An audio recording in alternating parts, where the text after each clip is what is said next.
Research نے یہ بات ثابت کی ہے کہ جب آپ کسی کو پیار سے دیکھتے ہو،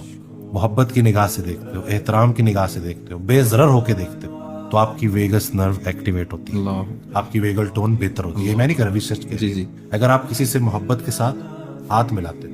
تو جتنی دیر آپ اس کے ساتھ ہاتھ ملا رہے، کسی پیار کرنے والے انسان کو گلے لگانا ہے اور اس کے وہ ہاتھ کا جو ٹچ ہے، جی جب تک وہ ٹچ آپ فیل کر رہے ہو، آپ کی ویگس نرو ایکٹیویٹ ہو رہی ہے. اور ویگس نرو پیراسمپیتھیٹک کو سارا چلاتی ہے، یعنی کہ ریسٹ اینڈ ڈائجسٹ. تو یعنی کہ آج کا انسان جو جتنی تیز دوڑ میں ہے، فائٹ اور فلائٹ میں، اس کا جو اینٹی ڈوٹ ہے نا، وہ آپ کو دین اسلام نے دے دیا کہ جتنا آپ محبت سے ملو گے، جتنا آپ کائنڈ ہوگے،